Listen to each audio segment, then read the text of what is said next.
Hello everybody! So today we are going to talk about something really interesting. So as a matter of fact, I'm just going to make a short introduction because there are people who are much wiser than I am and who are able to explain everything much better. So you'll find the links down below as usual. And today our main topic is Joan of Arc. So in Polish we know her as Joanna d'Arc, right? But of D'Arc is the English equivalent of French dark, right? So yeah, so basically it's about her being from yeah, it's her nickname. Let's say it's her nickname. So I'm sure that you all know the story more or less, that she was a French girl from the Middle Ages who led the French army against the English, but finally she was burned down on the stake. So the story is really sad, but it's fascinating. And I'm not going to tell you the whole story because, as I have mentioned, I will add some materials that I find very interesting to understand the story well. I really recommend this series of four short videos. Each one is like 10 minutes long, but it explains really, really well the complicated story of 100 years war. So actually it lasted 116 years, and it was a war in the Middle Ages between France and England, and it was over the French succession as usual. But it's very interesting time. So we are talking about the 14th and 15th century. So the first half of 15th century is the time of Joan d'Arc, and actually she was active and she was this amazing military leader only for 3 years of her life. But she was immensely successful, and her story is really fascinating. And I just wanted to mention a few things. So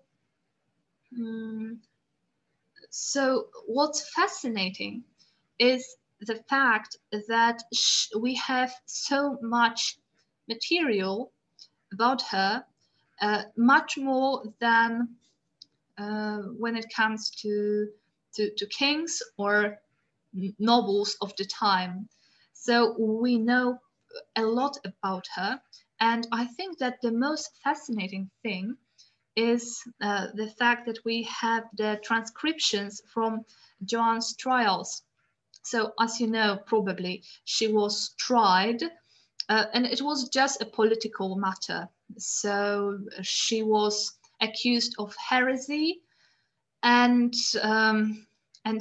finally she was executed because she was wearing male clothes. So she was in men's disguise, and it was the official reason for her being executed as a heretic. The whole story is very complicated because when she was captured after the Battle of Compiègne, she was finally she was tried in Rouen, and in theory she was tried by church officials, but as a matter of fact it was all just controlled by the English.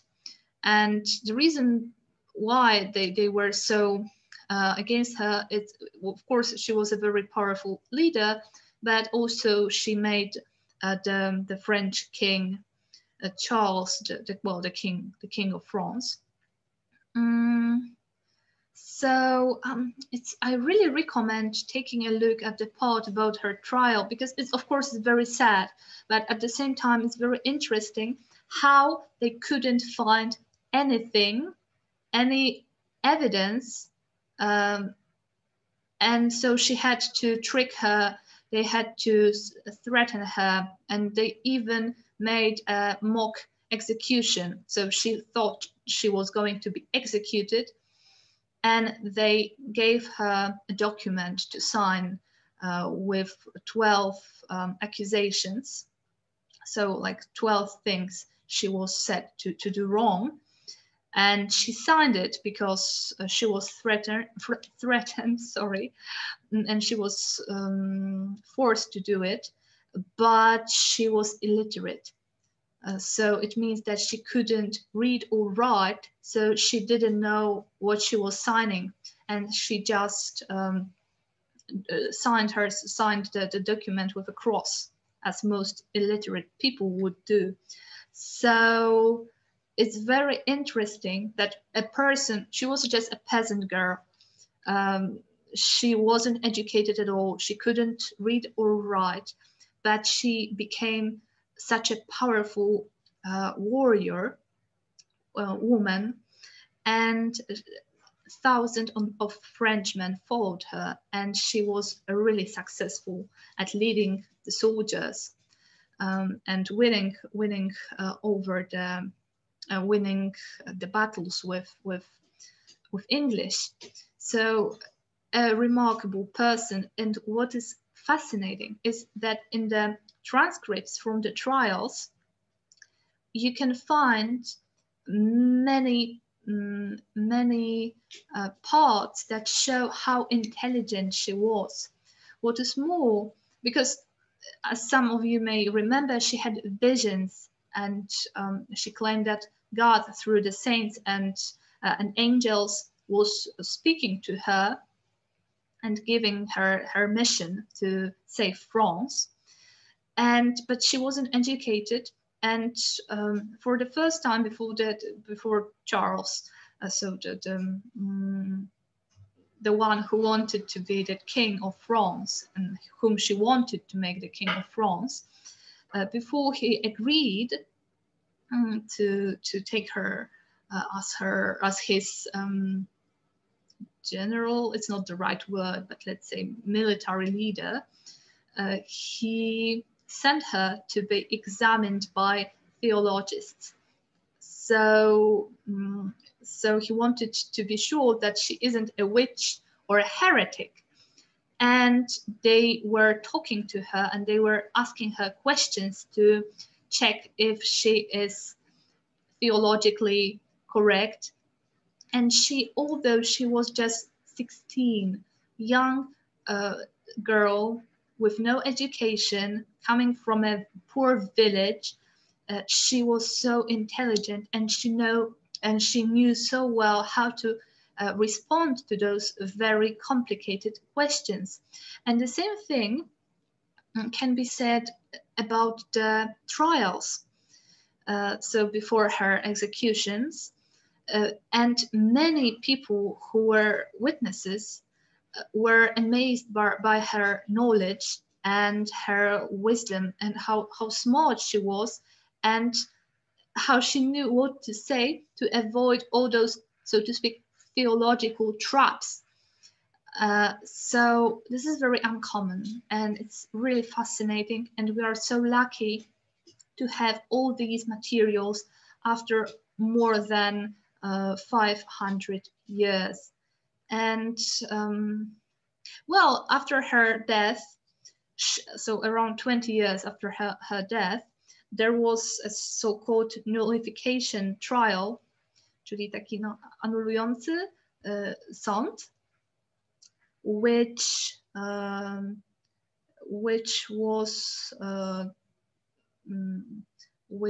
was initiated by Inquisition, and the Pope claimed that there was an investigation, and around over 100 people were investigated, and they were who knew her and could say something about her. Some of them also took part in the trial, so the trial that that sentenced her to death finally for wearing men's clothes, because that was the worst thing that could be done by a woman in the Middle Ages. And finally, Joan was claimed as an innocent martyr. And at the beginning of the 20th century, she was